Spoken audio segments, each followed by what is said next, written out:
Hi there, I'm Alethea. I built a multi-million-dollar company in total silence. No co-founders, no family backing, no fanfare. Just me, a second-hand laptop, and nights no one saw. But when the success showed up, so did they. Suddenly, my mother had debts under my name.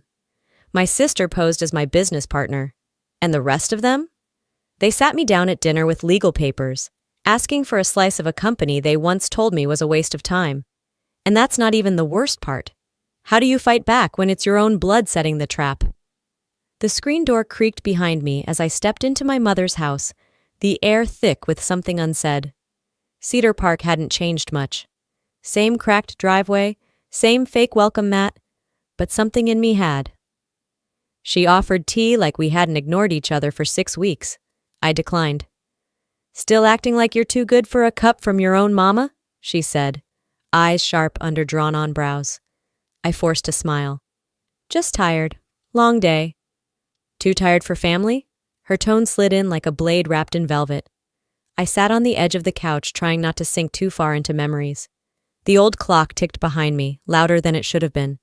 As she disappeared into the kitchen, I reached for my phone and realized my charger was nearly dead. I asked if she had one, and she waved toward the hall drawer. I opened it, and everything shifted. Buried under random papers was a crisp envelope from Sunview Bank. My name, my address, a second mortgage. I scanned the first few lines. My signature. The loan was active. It hit like ice in the gut. I checked my credit score on my phone with shaking fingers. A new account. A debt I hadn't created. My own mother had used my identity, and I hadn't even known. When she walked back in, tea in hand, I was already rehearsing how to keep my voice calm. "You refinanced the house," I said flatly, "under my name." Her face didn't change much. She sipped her tea. "And? I figured it'd be better for both of us." "Without asking me? I gave you life. The least you can do is help keep a roof over my head." That tone. It hadn't changed since I was 25 and asked for a loan to start my company. Just $5,000 to cover my first 3 months of rent. She'd scoffed back then. "You're not some tech genius, Alethea. You're a receptionist with big dreams and no backup plan." She didn't believe in what I was building then. And now that it had worked, she just took what she felt entitled to. I stood up, slow and steady. My heart was racing, but my face stayed composed. "I'm not your safety net. You don't get to steal from me and pretend it's love." Her smile dropped. "Oh, here we go. The big CEO who thinks she's better than the woman who raised her." I didn't flinch. "No, just the daughter who finally sees you clearly." As I stepped outside, dusk had crept in. The street looked quiet, but inside everything was loud. I didn't know what I'd do next, but I knew I'd never come back here the same. My phone buzzed. Unknown number. I didn't answer, but something in my gut told me this was only the beginning. I drove home in silence. The usual hum of traffic blurred into the background, my mind stuck on the calm cruelty in my mother's voice. By the time I pulled into the garage and stepped into my apartment, the sky had turned completely dark.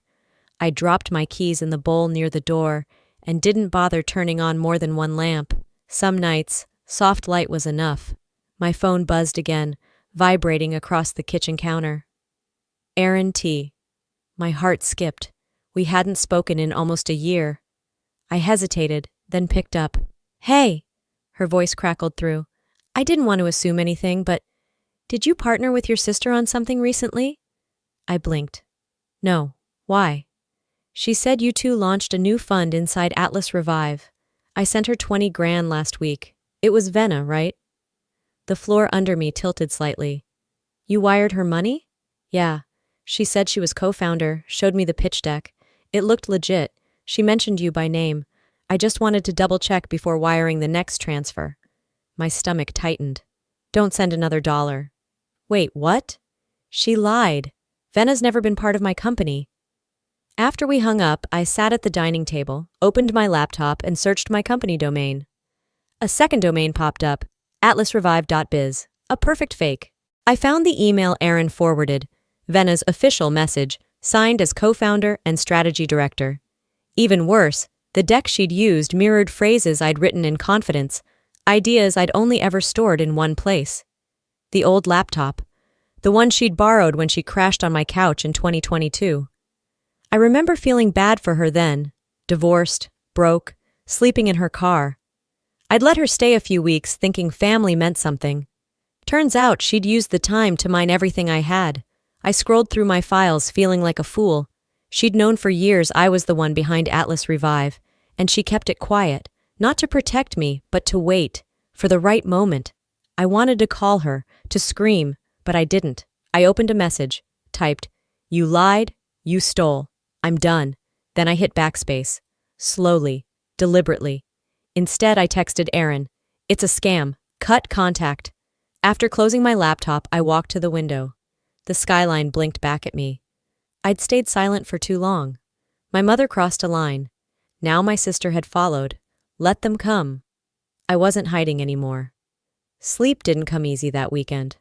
I kept cycling through what-ifs and could-have-seens, but none of them dulled the fact that my sister had used me, and my mother justified it. Monday came fast. I needed to clear my head and reset focus. As I stepped into Atlas Revive's lobby, Kaya was already waiting by the elevator. Her face held that tight, clipped tension I recognized all too well. Something was wrong. "We need to talk," she said. Back in my office, she closed the door. Jamie from Ops mentioned a weird call he got Friday afternoon, somebody posing as a recruiter, but it didn't feel like an interview. I narrowed my eyes. What did they ask? About who reports directly to you, whether there's a silent partner. Jamie said they kept hinting that he must know the real boss. My stomach dropped. Did we pull metadata? Kaya nodded. Burner number, but we traced the SIM registration to Venna Grant. I didn't even flinch, just leaned back in my chair. She's digging now. And she's sloppy, Kaya added. I turned to my laptop and scanned employee records, IP logs, off-hours access. A few red flags popped up, but nothing critical yet. Then an alert hit from legal, a letter. I clicked it open. Warehouse lease confirmation, co-signed, Alethea McCoy. My name, tied to a commercial lease in South Austin. I hadn't signed anything like that in years, but the signature was mine, lifted from a previous document I'd co-signed for Luther. Back then, he just needed help opening a line of credit. I hadn't thought twice. I reached out to our compliance lead. The facility had just been flagged for shipping irregularities, counterfeit inventory, unpaid customs reports. And now, my name was on the paperwork. I stared at the screen. How many ways have they buried me in their mess? Kaya didn't answer. She didn't need to. I asked her to run a full audit on any document Venna or Luther had ever touched while inside my orbit. Small favors, loan signatures, shared logins. I wanted it all on the table. They're treating me like I'm still asleep, I said, voice low. Kaya crossed her arms. You planning to wake them up? I didn't smile. I called Arden, my attorney, and said, We're done being quiet. Send cease and desist letters to both of them. I want everything documented. After I hung up, I sat for a long minute, staring out at the city skyline. They think I'm still the girl who stayed quiet, I said to myself. Let's show them how wrong they are. By Wednesday, the storm had gone quiet. But I'd lived long enough to know calm doesn't mean safety. It means someone's planning something. I stepped out of the elevator at the Atlas Revive lobby, just as a tall man in khakis and a pressed blue shirt was scanning the company's wall directory, a little too intently. He caught my eye and smiled. Big building, he said. Figured I'd get a head start on understanding the layout before my pitch meeting. I nodded once. And who are you meeting? He fumbled with his phone. Derek, from, consulting? We didn't have a Derek in consulting. I let it slide, made a mental note. His visitor badge checked out. Nothing about him triggered alarms. Yet. Back upstairs, I ran into Kaya by the break room.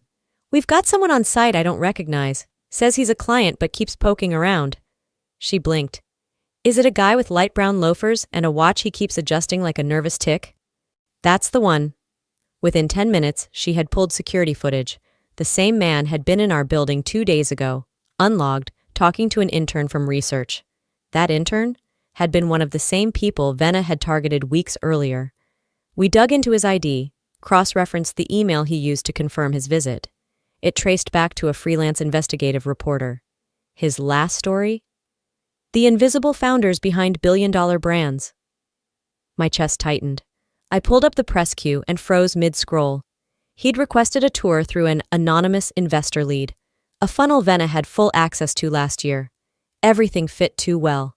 If he went public now, before I was ready, I could lose more than control. I could lose leverage with investors, partners, employees who'd built their careers not knowing who they were really working for. I issued a silent halt on all media communications. No tours, no press. Every employee with clearance got a legal notice to stay off social media regarding anything tied to leadership. Still, whispers started. Slack channels got vague. One post read, "Pretty sure our admin is way too good at negotiating seven-figure deals." I walked the halls like nothing had shifted. I smiled, nodded, gave updates.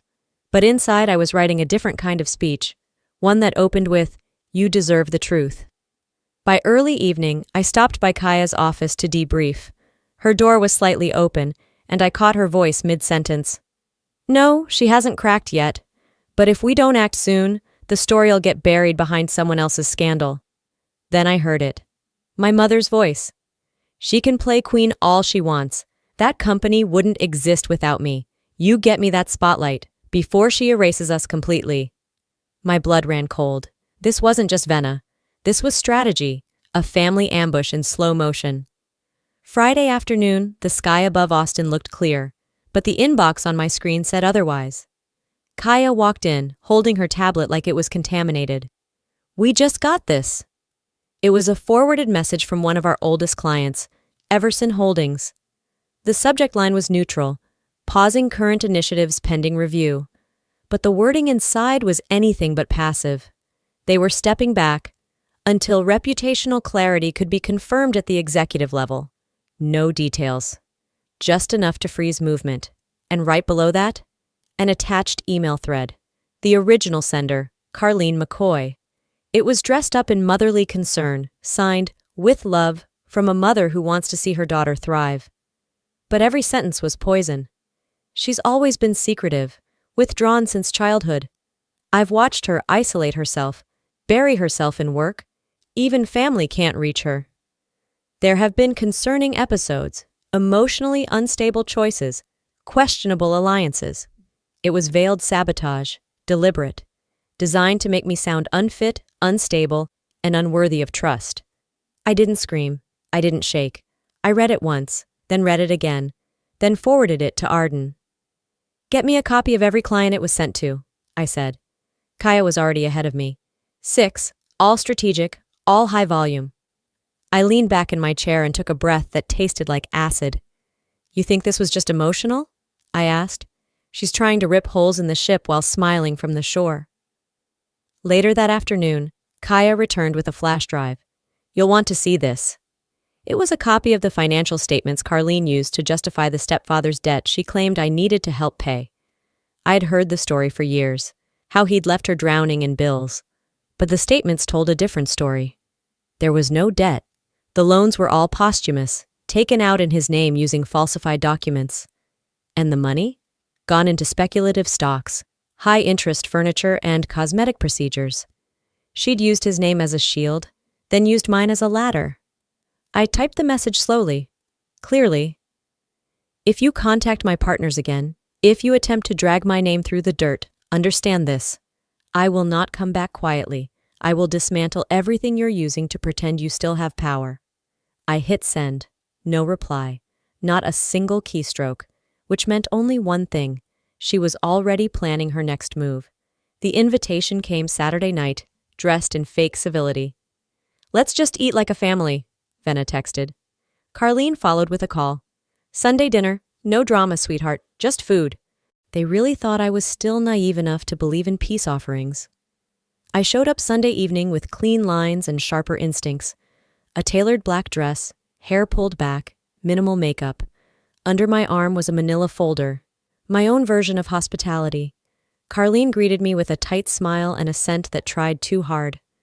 Venna was already seated at the table, glass of wine in hand like this was some brunch spread, not a battlefield.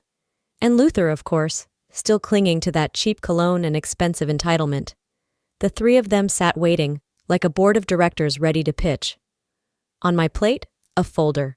The real entree. "What's this?" I asked, though I already knew. Carlene touched my wrist like she still had that right. A proposal.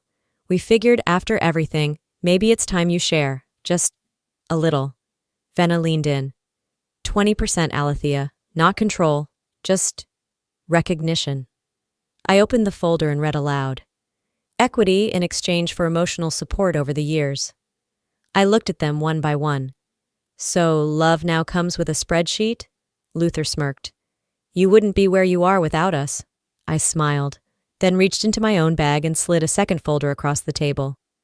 "This is a cease and desist," I said, voice steady. "It includes transcripts, copies of slanderous emails, and notarized evidence of attempted fraud." Venna's face drained. Carlene's froze in practiced calm. Luther chuckled, until I added, "You're named in 3 of those incidents." No one spoke. I stood slowly.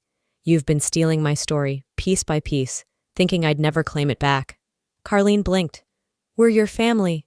"No, you're trespassers, and you've exhausted my grace." I left the contract on the table and turned. My heels struck the floor like punctuation marks. Full stop. Outside, Arden leaned on the hood of his car. "So?" I met his eyes. "Burn the masks," I said. "We're done pretending." By sunrise, the silence around me felt different. Not passive, not manipulative, just still. Like the quiet just before a microphone goes hot. At 9:04 a.m., Kaya walked into my office with a fresh folder in one hand and an energy I hadn't seen since the early days of the company. "They leaked it," she said, "but not what they think." I looked at the email she slid across the table. An anonymous message, traced back to a burner registered to Luther. Again. This time, it accused a relative of the executive team of manipulating insider data to spike stock prices on several acquisitions. Vague, but dangerous. The thing is, it was partially true. Kaya and Arden had spent the last week compiling timelines, trade records, metadata, everything Luther had quietly weaponized from years ago when I was still too trusting. They sent it to the SEC by noon. No red tape, just evidence. By 2 p.m., I was in a glass conference room being interviewed by a Forbes correspondent. I told them everything. I laid it out, not with tears or self-pity, but with precision. How I built Atlas Revive in silence. How I watched my family minimize me to dust. How I let them, until I didn't. When the article went live that night, the headline wasn't subtle. The secret CEO who outsmarted her entire family. My inbox blew up. So did our investor portal, but not with panic, with congratulations. Within hours, Venna posted a shaky video online. "I've always supported Alethea. We built this. Together."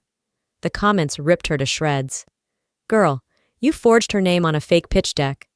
Supporting someone doesn't include trying to steal their job. Sit down, Venna. You played yourself." Meanwhile, Carlene stopped returning neighborhood invites. Her gossip emails had gone viral, turned into memes, and Luther subpoenaed. As I walked through the executive floor the next morning, for the first time, my team looked at me, not as the woman who took notes in the corner, but the one who built the building they stood in. I opened the main conference room door. Everyone stood, some clapped. I raised a hand to stop it. "Let's get back to work," I said, then paused, because this was just the beginning. It had rained the night before, and the sidewalk up to my mother's porch was still damp. I stood outside for a few seconds longer than necessary, not because I was hesitant, but because I wanted to remember this moment. How it felt to walk into something not to beg, not to fix, but to finish. Carlene opened the door halfway, like she had been waiting but didn't want to admit it. "I figured you'd show up," she said flatly. "I'm not here for closure," I replied. "I'm here for clarity." She let me in, silently. The house looked smaller than it used to. Or maybe I had just finally outgrown it. I stayed standing in the living room, eyes scanning familiar picture frames. My 8th grade spelling bee photo still hung near the kitchen. She never made it to that competition. Said her back hurt. "When I needed $5,000, you told me I was chasing fantasies," I started. "You said no one in this family had time for that." She didn't respond. "And when I built a company worth more than everything in this house combined, You said I got lucky. I didn't know you'd actually pull it off, she muttered, brushing invisible lint off her sleeve. No, I said. You just didn't care to believe I could. There was a long pause. Her eyes darted to the floor. I let the silence stay. I didn't need your money. I needed you to believe in me, once, just once. She looked up. You always acted like I owed you something. I never wanted your money, I repeated. But I won't let you weaponize your absence anymore. I handed her a sealed envelope. Effective immediately, you're off my insurance. No more monthly assistance. No more emergencies. This is the end of the line. Her jaw clenched. You've always been colder than I could understand. I met her gaze.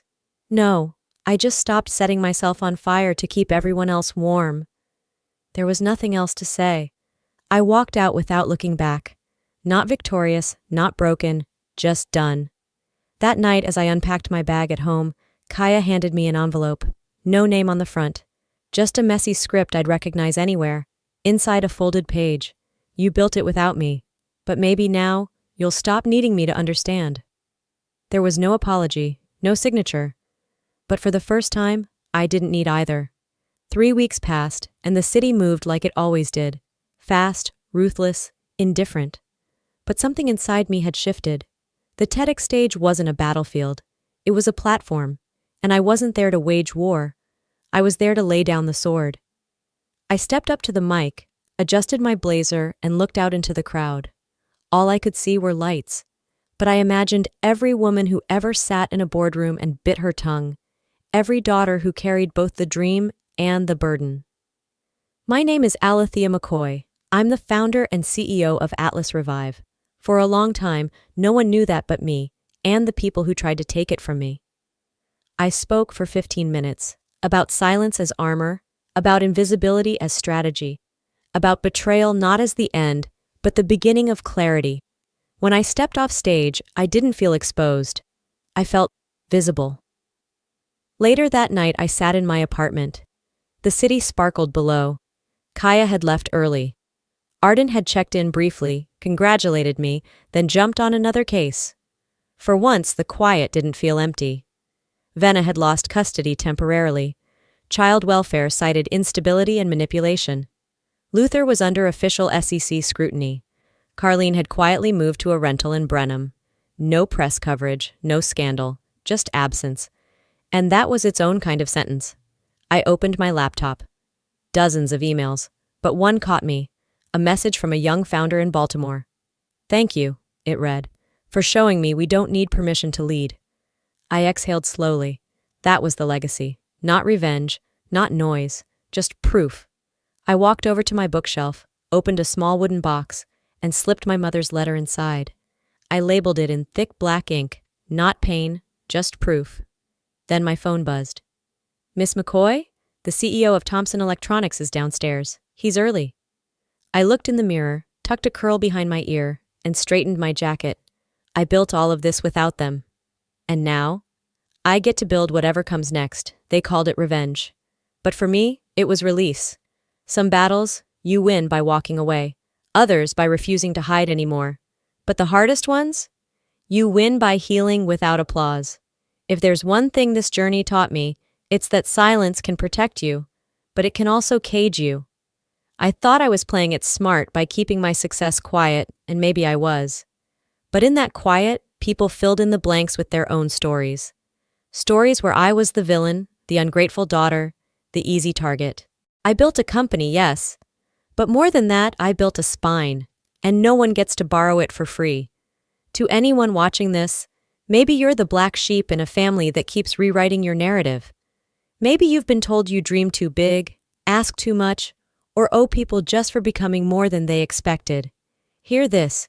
You don't owe your silence to anyone, and you don't need permission to be powerful.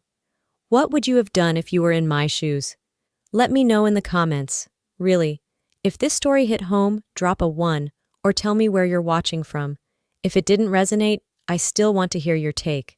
Was there something you would have handled differently? Let's talk about it.